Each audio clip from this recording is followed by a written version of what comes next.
ಸರಿ ತೂದು ಅಕಡೆ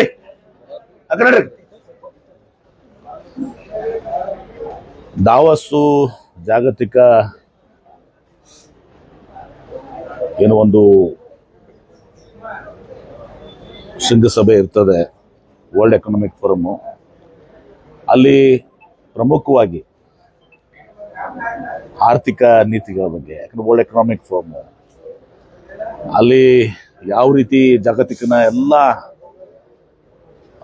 ಪೊಲಿಟಿಕಲ್ ಲೀಡರ್ಸು ಆಮೇಲೆ ಬಿಸ್ನೆಸ್ ಲೀಡರ್ಸು ಎಲ್ಲರೂ ಕೂಡಿ ಇವತ್ತು ವಿವಿಧ ತಂತ್ರಜ್ಞಾನದ ಲೀಡರ್ಸು ಕೂಡ ಕೂಡ್ತಾರೆ. ಈ ಸಲ AI ಭಾಳ ಜಾಸ್ತಿ ಇದು ಬಂದಿತ್ತು.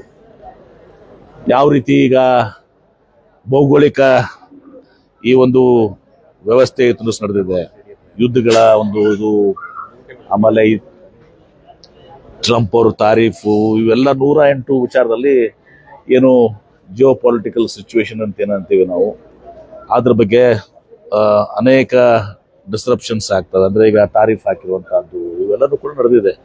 ಇಂಥ ಸಂದರ್ಭದಲ್ಲಿ ಇವತ್ತು ಅನೇಕ ವಿಚಾರಗಳಲ್ಲಿ ಯಾವ್ಯಾವ ಸೆಕ್ಟರ್ಸ್ ಅಲ್ಲಿ ಈಗ AI ಇರ್ಬೋದು, ಡಾಟಾ ಸೆಂಟರ್ಸ್ ಇರ್ಬೋದು, ಹೀಗೆ ಎಲ್ಲನೂ ಕೂಡ ನಡೀತದೆ. ಈಗ ಅನೇಕ ವಿಶ್ವ ದಿಗ್ಗಜರು ಅಲ್ಲಿ ಬರ್ತಾರೆ ರಾಜಕೀಯವಾಗಿ. ಆಮೇಲೆ ಈಗ ಇಲಾನ್ ಮಸ್ಕ್ ಅಂತವರು ಕೂಡ ಅಲ್ಲಿ ಇರ್ತದ್ದು, ಅಲ್ಲ ಜಾಗತಿಕ ಇದು ಎಲ್ಲರೂ ಕೂಡ ಬರ್ತಾರೆ. ಅಲ್ಲಿ ಡಿಬೇಟ್ಸ್ ನಡೀತದೆ, ಡಿಸ್ಕಷನ್ಸ್ ನಡೀತದೆ, ಚರ್ಚೆ ನಡೀತದೆ, ಯಾವ ರೀತಿ ಮೇಲೆ ನಾವು ಮುಂದೋಗ್ಬೇಕು ಅಂತೇಳಿ. ಮತ್ತು ನಾವು ಕೂಡ ವಿವಿಧ ರಾಜ್ಯಗಳು, ಭಾರತ ದೇಶ ಅಷ್ಟೇ ಅಲ್ಲ, ಭಾರತ ದೇಶನೂ ಕೂಡ ಒಂದು ಪವೆಲಿಯನ್, ಇಂಡಿಯನ್ ಪವೆಲಿಯನ್ ಕೂಡ ಇತ್ತು. ನಮ್ಮ ಪವೆಲಿಯನ್ಸ್ ಕೂಡ ಎಲ್ಲ ಅನೇಕ ರಾಜ್ಯಗಳೆಲ್ಲ ಭಾಗವಹಿಸಿದ್ವಿ. ಕರ್ನಾಟಕ ಒಂದು ಮುಂಚೂಣಿರುವಂಥ ರಾಜ್ಯ. ಇವತ್ತು ನಾವು ಜಾಗತಿಕವಾಗಿ ನಾವು ಕಾಂಪೀಟ್ ಮಾಡ್ತೀವಿ. ಆದ ರೀತಿಯಿಂದ ನಾವು ಸುಮಾರು 60 ಸಭೆಗಳನ್ನ ಇವತ್ತೊಂದು ದಿವಸ ಮಾಡಿದ್ದೀವಿ. ಸಭೆಗಳು ಮಾಡಿ ಭೇಟಿಯಾಗಿ ಎಲ್ಲ ಕೂಡ ಚರ್ಚೆ ಮಾಡಿದ್ದೀವಿ. ಇದರಲ್ಲಿ ಇನ್ವೆಸ್ಟರ್ಸು MOU ಮಾಡ್ಕೊಳ್ಳುವಂಥದ್ದು ಈಗ ಸರಿಯಲ್ಲ ಅಂತ ಇವತ್ತು ದಿವಸ ಪ್ರಧಾನಮಂತ್ರಿಗಳ ಅಭಿಪ್ರಾಯನೂ ಕೂಡ ಇತ್ತು. ಅಂದರೆ ವಿಶೇಷವಾಗಿ ಇಂಡಿಯನ್ ಕಂಪನಿ ಜೊತೆಗೆ ಕೆಲವು ರಾಜ್ಯಗಳು ಅಷ್ಟು ಲಕ್ಷ ಕೋಟಿ ಇಷ್ಟು ಲಕ್ಷ ಕೋಟಿ ಅಂತ ಅನೌನ್ಸ್ ಮಾಡಿದ್ದಾರೆ. ಪ್ರೈಮ್ ಮಿನಿಸ್ಟರ್ ಕೂಡ ಹೇಳಿದ್ರು, ಇಂಡಿಯನ್ ಕಂಪನಿ ಜೊತೆಗೂ ಹೋಗಿ ನೀವು ದಾವೋಸ್ನಾಗ ಸೈನ್ ಯಾಕೆ ಮಾಡ್ತೀರಾ? ಕರೆಕ್ಟ್ ಇದೆ, ಅದು ಈ ವಿಚಾರದಲ್ಲಿ ಕರೆಕ್ಟ್ ಇದೆ. ನಮ್ಮವ್ರೆ ನಮ್ಮ ಇಲ್ಲಿ ಬೆಂಗಳೂರಿನಾಗ ಸಹಿ ಮಾಡೋದನ್ನ ಹೋಗಿ ನಾವು ಇಂಡಿಯಾದಾಗ ಸಹಿ ಮಾಡೋದು ಹೋಗಿ ಅಲ್ಲಿ ದಾವೋಸ್ನಾಗ ಹೋಗಿ ಸಹಿ ಮಾಡೋದು ಎಷ್ಟರ ಮಟ್ಟಿಗೆ ಸರಿ ಅನ್ನೋದು ಕೂಡ ಇತ್ತು. ನಾವು ಒಂದು ಸ್ವಲ್ಪ ಕಾನ್ಶಿಯಸ್ ಡಿಸಿಷನ್ ತಗೊಂಡಿದ್ವಿ. ಸಲ ನಾವು ಯಾವ MOU ಸೈನ್ ಮಾಡೋದಿಲ್ಲ ಅಂತೇಳಿ. ಸ್ವಾಭಾವಿಕವಾಗಿ ಏನೋ ಅಲ್ಲಿ ಬಂದಿದ್ದಾರೆ, ಅಷ್ಟಕ್ಕೆ ಮಾತ್ರ ಮಾಡಿದ್ವಿ.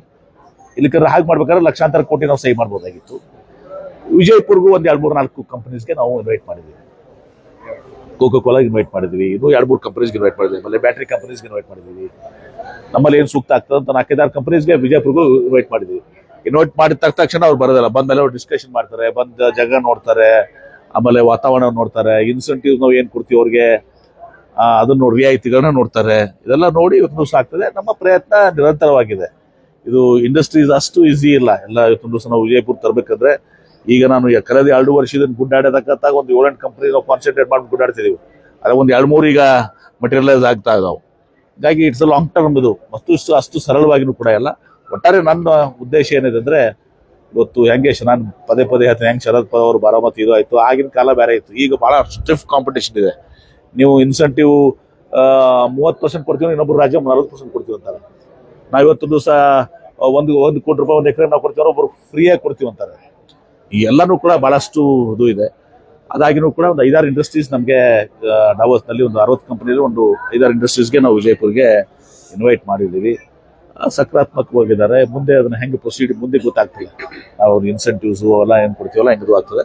ಒಟ್ಟಾರೆ ಇದು ಒಂದು ಮಹತ್ವದ ವರ್ಲ್ಡ್ ಎಕನಾಮಿಕ್ ಫೋರಮು. ಅಲ್ಲಿ ಹೊಸ ವಿಚಾರಗಳು, ಹೊಸ ಯಾವ ರೀತಿ ಜಗತ್ತು ಹೋಗ್ತಾ ಇದೆ, ಬಿಸ್ನೆಸ್ ಹೋಗ್ತಾ ಇದ್ದಾವೆ, ಏನೆಲ್ಲ ಮುಂದೆ ಆಗ್ಬೋದಂಥದ್ದು ಬದಲಾವಣೆಗಳಾಗ್ತವೆ, ಅದೆಲ್ಲವನ್ನು ಕೂಡ ನೋಡಿದ್ವಿ. ಆ ಪ್ರಕಾರವಾಗಿ ನಾವು ಕೂಡ ಕರ್ನಾಟಕ ರಾಜ್ಯ ಕೂಡ ತಯಾರಾಗಿ ಮುನ್ನಡೆಯುವಂತಹದ್ದು ಮತ್ತು ನಾವು ಅದಕ್ಕೆ ಸಮರ್ಥರು ಕೂಡ ಇದೆ. ಕರ್ನಾಟಕ ರಾಜ್ಯ ಸಮರ್ಥ ಇದೆ. ಇಲ್ಲಿ ಒಂದು ವಾತಾವರಣ ಇಕೋಸಿಸ್ಟಮ್ ಇದೆ ಮತ್ತು ಅದಕ್ಕೆ ಬೇಕಾಗಿದ್ದಂಥ ಟ್ಯಾಲೆಂಟು ನಮ್ಮ ಹತ್ರ ಇದೆ.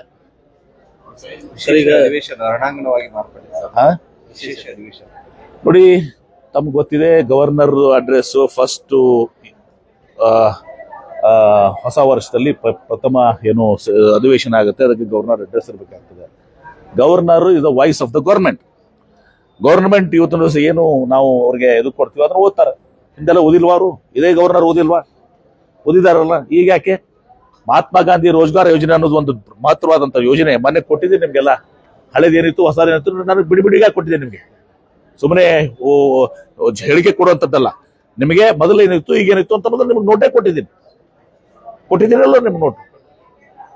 ಕನ್ನಡದಲ್ಲಿ ಕೊಟ್ಟಿದ್ದೀನಿ, ಇಂಗ್ಲಿಷ್ನಲ್ಲಿ ಕೊಟ್ಟಿದ್ದೀನಿ. ಯಾವ ರೀತಿ ಇವತ್ತು ಸಹ ವ್ಯತ್ಯಾಸ ಆಗ್ತದೆ ಅಂತ ಹೇಳಿ. ಹೀಗಿದ್ದಾಗ ಇದ್ರ ಬದನ್ನ ನಾವು ತಿರಸ್ಕಾರ ಮಾಡಿ ಇವತ್ತು ನಮಗೆ ಇಲ್ಲಿ ಮತ್ತೆ ಪುನರ್ ಸ್ಥಾಪಿಸಬೇಕಾದ್ರೆ ಮಹಾತ್ಮ ಗಾಂಧಿ ರೋಜ್ಗಾರ್ ಅನ್ನೋದು ಜನರ ಹಕ್ಕು. ಇವತ್ತೊಂದು ದಿವಸ ಇಲ್ಲಿ ಸ್ಥಳೀಯವಾಗಿ ಉದ್ಯೋಗ ಸಿಗಬೇಕಾಗಿದ್ದು ಪ್ರತಿಯೊಬ್ಬರ ಹಕ್ಕು. ಆ ಹಕ್ಕನ್ನು ಕಸ್ಕೊಂಡಿದ್ದಾರೆ. ಅದ್ರ ಬಗ್ಗೆ ನಾವು ಇದು ಮಾಡ್ಬೇಕಾದ್ರೆ ಅದನ್ನ ಓದ್ಬೇಕು ಮಾಡಿ ಹೇಳ್ಬೇಕಂದ್ರೆ ಗವರ್ನರ್ ಏನು ಅವ್ರಿಗೆ ಗವರ್ನರ್ಗೆ ಏನಾದ್ರು ಕೇಂದ್ರ ಸರ್ಕಾರ ಏಜೆಂಟ್ ಅವರು? Is independent. ರಾಜ್ಯದ ಇದನ್ನು ಓದಬೇಕಾಗಿತ್ತು. ಅದ್ರ ಏನ್ ತೋರಿಸ್ತಾ ಇದ್ದು ಗವರ್ನರ್ ಓದಂಗಿರ್ತಂದ್ರೆ ಕೇಂದ್ರ ಸರ್ಕಾರ ಕೈಗೊಂಬೆ ಅಂತ ತೋರಿಸ್ತಾರೆ.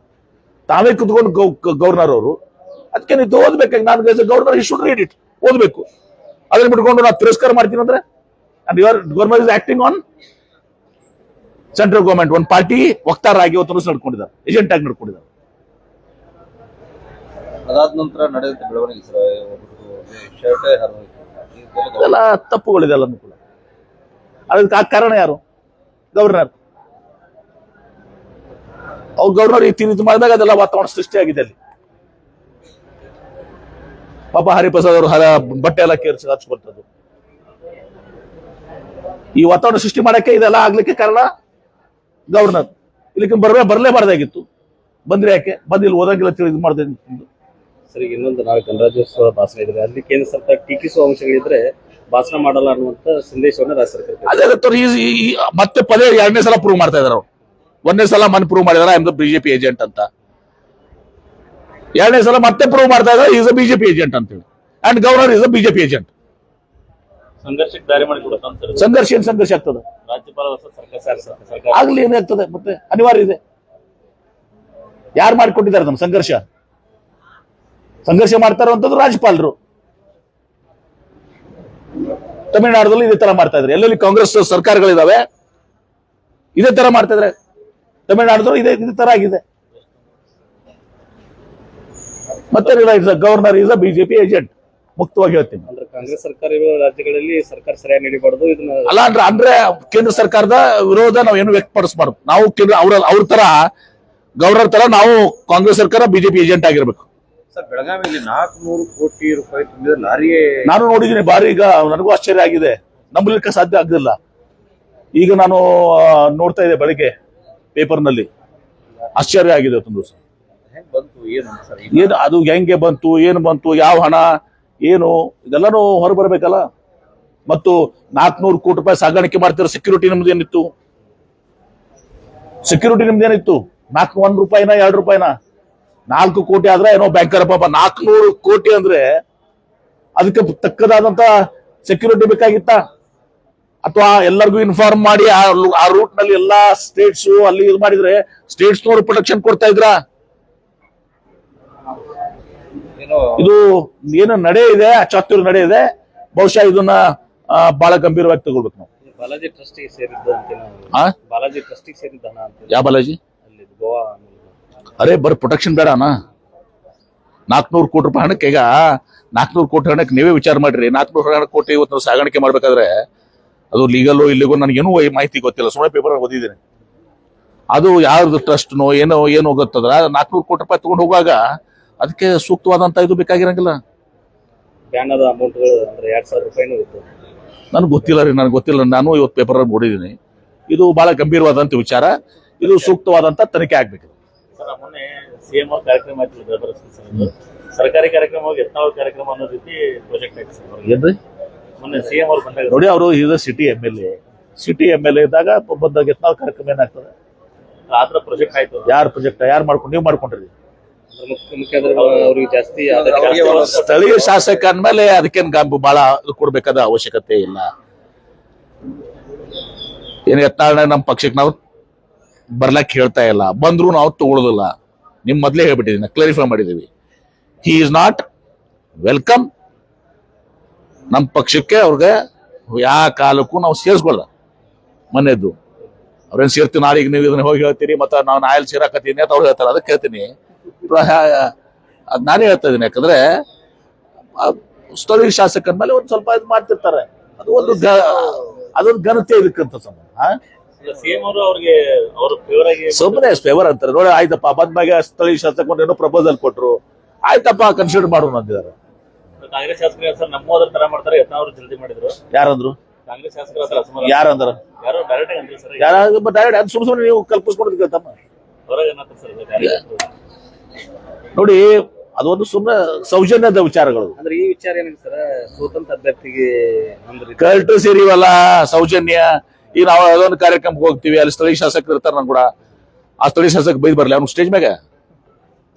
ಅದಕ್ಕೆ ಬಹಳ ಮಾತು ಕೊಡುವಂತ ಅವಶ್ಯಕತೆ ಇಲ್ಲ. ನನ್ಗೆ ಗೊತ್ತಿಲ್ಲ ಈಗ ತಡೀತದೆ. ನಾನು ತಿಳ್ಕೊಂಡಿಲ್ಲ. ಈಗ ನಾನು ದಾವೋಸ್ನಾಗಿದ್ದೆ. ಆಮೇಲೆ ಇದೇನು ಇದೆ ಒಂದೇ ನನಗ ಇಂಡಸ್ಟ್ರಿ ಡಿಪಾರ್ಟ್ಮೆಂಟ್ ಅವ್ರಿಗೆ ತಿರುಗುದಿ ಒಂದೇ ಇರೋದಲ್ಲ. ನೋಡೋಣ ಅಂತ ಎಲ್ಲಿ ಬಂದಿದೆ ಅಂತ. ಪರಿಹಾರ